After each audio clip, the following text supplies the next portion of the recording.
बाबा फरीद के संचालक, हमारे परिवार के ऑर्गेनाइजर दिनेश कपूर और मंच पर बैठे हुए महानुभाव और हमारा परिवार के सदस्य, आज हम इकट्ठे हुए हैं शिव जी की स्तुति करने। कहते हैं कि शिव जी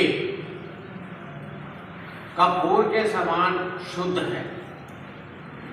कपूर क्या है? सफ़ेद है, शुद्ध है, और कपूर में सबसे बड़ी खासियत है सुगंध देता है और इसकी राख में। गले में सांपों की माला है, इसलिए इसे नागेश्वर कहते हैं। संसार का पालन करने वाले हैं, और सबसे बड़ी खासियत शिव जी में ये है कि शिव जी हमेशा पार्वती के साथ।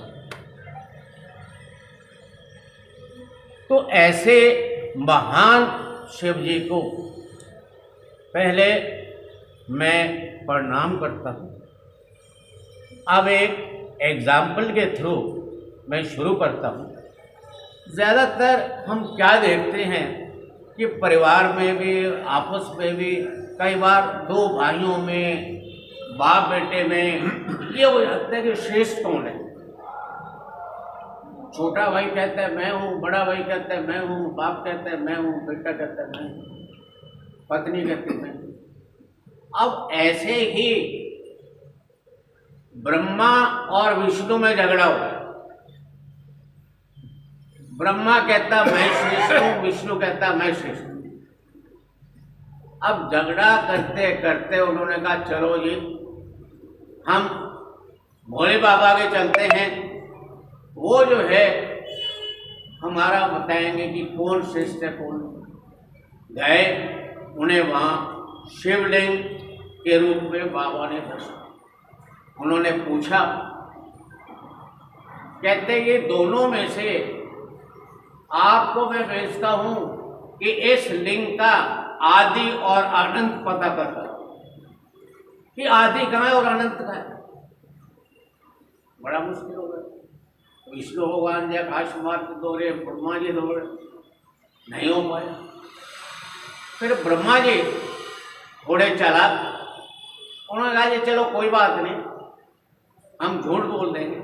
उन्होंने केतकी को साथ लिया, और जब दोनों पहुंचे तो विष्णु भगवान ने बोले कि मेरे से तो नहीं ढूंढा। ब्रह्मा जी बोले कि मैंने ढूंढ लिया,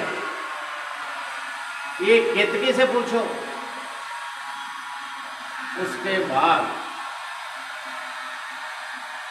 शिवजी महाराज जी को गुस्सा आया और वो ब्रह्मा जी पे गुस्से हुए, और गुस्सा होने के बाद उन्होंने ब्रह्मा जी को कहा कि मृत्यु लोक में आपकी पूजा नहीं होगी, आपका मंदिर नहीं होगा। और केतकी से कहा कि आपका भूत शिवलिंग पे नहीं चलेगा। तो इसलिए हम इसको आदि और आनंद कहते हैं, जिसका ना तो जन्म का पता है ना अंत का पता है। आदि अनंत। अब हम ये देखें कि आज जब हम शिवरात्रि मना रहे हैं, हम क्या करते हैं? एक लोटा जल चढ़ा दिया पूजा। शिव जी की फिलॉसफी से, उनके दर्शन से हमें क्या शिक्षाएं मिलती? मैं ज्यादा ना जाकर थोड़ा बहुत भी बात करूं कि शिव जी ने ये कहा कि बुराई को बर्दाश्त मत करो। उन्होंने भी बुराई बर्दाश्त नहीं की। राक्षसों का वध क्यों किया? क्योंकि बुराई को बर्दाश्त नहीं करते। इसलिए हम भी अपने लाइफ में कभी भी बुराई को बर्दाश्त ना करें। बुराई की जगह अच्छाई लाने के लिए हम प्रयत्न। दूसरा,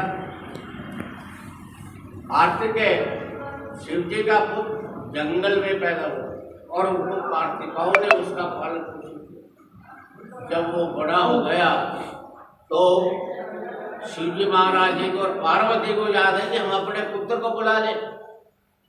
उन्होंने अपने पुत्र को बुला लिया।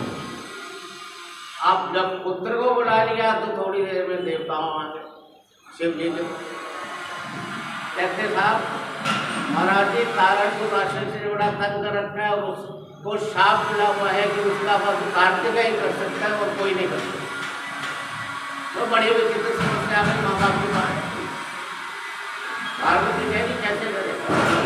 ऐसा है पुत्र जो है वो समाज की सेवा के लिए, राष्ट्र की सेवा के लिए, राष्ट्र को बलिदान हो जाने के लिए है। इसलिए हमें कोई संकोच नहीं करना चाहिए और कार्तिकेय को देवताओं के साथ और ऐसा ही अगर हम रिश्ते रिव्यू करें, महाराजा दशरथ ने भी विश्वामित्र के साथ अपने पुत्र भेज दिए।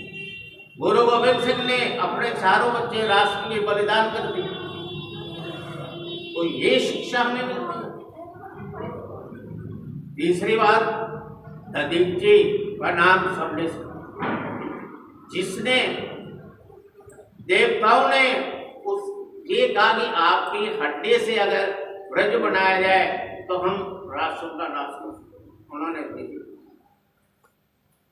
अब उसकी हड्डी से जब बड़ा तो दधीची का जो पुत्र था उसको बहुत गुस्सा आया। उसने कहा कि मैं तो जितने देवता हैं इनका नाश करूं। उसके लिए उसने शिवजी महाराज की प्रार्थना की, तप किया। अब तप करने के बाद शिवजी प्रकट हुए। अब शिवजी ने कहा जी बोलो। कहते जी ऐसा है कि मेरे पिता का इन्होंने मृत्युलोक में पहुंचाया, मैं इनका नाश करना चाहता हूं। अब वहां क्या हुआ कि एक राक्षस ने प्रकट, उसने कहा हाँ जी महाराज क्या आज्ञा है। कहने लगे आज्ञा ये है कि इन देवताओं का नाश करो। राक्षस जी उनके बेटे पे पिपालन था, नाश करने लगे। कहते ये क्या कर रहे हो, ये क्या कर रहे हो। कहते ये बात सुनो, मेरे को तो आप में भी देवताओं का अंग दिखाई दे रहा है कि मेरे को तो संसार में हर एक व्यक्ति के में देवता दिखाई दे रहे हैं। इसलिए मैं सबसे पहले आपसे शुरू करूँ। बड़ी घबराहट। अब उसके बाद क्या हुआ कि फिर तपस्या की। फिर उसके बाद उन्होंने शिवजी ने कहा बेटे बात सुनो, क्रोध में कोई डिसीजन नहीं लेना चाहिए, जल्दबाजी में कोई डिसीजन नहीं लेना चाहिए। आपने जो निर्णय लिया जल्दबाजी में लिया, क्रोध में लिया, कोई सोच समझ के नहीं लिया। सारे संसार में भगवान और देवता